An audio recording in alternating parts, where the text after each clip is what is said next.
ఎన్నికల నేపథ్యంలో దాడులు హింసాత్మక ఘటనలతో పల్నాడులో రావణ కష్టం రగిలింది. కాగా ఎన్నికలు ముగిసిన తర్వాత కూడా దాడులు ఘర్షణలతో జిల్లాలోని పలు నియోజకవర్గాలు దద్దరిల్లాయి.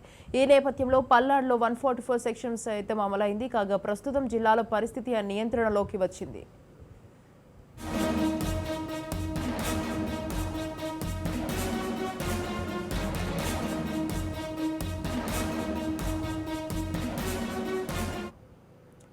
కాగా ఎన్నికల నేపథ్యంలో జరిగిన ఘటనలపై విచారణ చేసే బాధ్యతను ఎన్నికల సంఘం ఆదేశాలకు మేరకు ప్రభుత్వం సిట్కు అప్పగించింది. కాగా సిట్ విచారణను ప్రారంభించింది. ఈ నేపథ్యంలో వందల కేసులు వెలుగు చూస్తున్నాయి.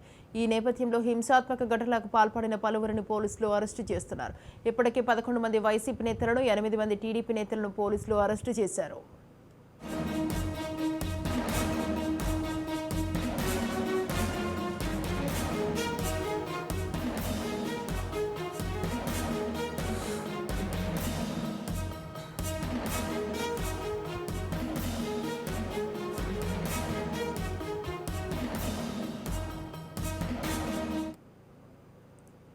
కాగా దాడులు ఘర్షణలకు సంబంధించిన వీడియోలను చూసి పోలీసులు నిందితులను గుర్తిస్తున్నారు. ఈ నేపథ్యంలో గురజాల నియోజకవర్గంలో 100 కేసులు నమోదు కాగా ఎఫ్ఐఆర్లో 192 మంది పేర్లు ఉన్నాయి. అలానే దాచేపల్లి మండలంలో 70 మందిపై పోలీసులు కేసు నమోదు చేశారు.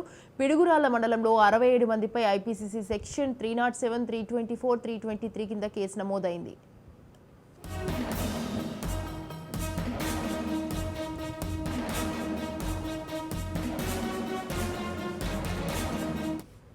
ఇక సత్తెనపల్లిలో 34 కేసులు నమోదు చేసిన పోలీసులు 70 మంది నిందితులను గుర్తించారు. అలానే నర్సారావుపేటలో 20 కేసులు నమోదు కాగా 60 మంది నిందితులను గుర్తించారు. నర్సారావుపేటలో దాడులకు పాల్పడిన 11 మందిపై ఐపీసీ సెక్షన్ 147, 148, 324 కింద కేసులు నమోదు చేశారు.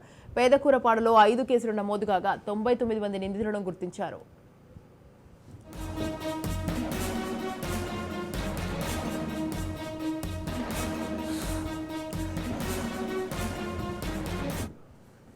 కాగా ఎఫ్ఐఆర్లో మరికొందరు పేర్లు చేర్చే అవకాశం ఉన్నట్టు తెలుస్తోంది. ఇక మాచర్ల నియోజకవర్గంలో తీవ్ర స్థాయిలో హింసాత్మక ఘటనలు చోటు చేసుకున్నాయి.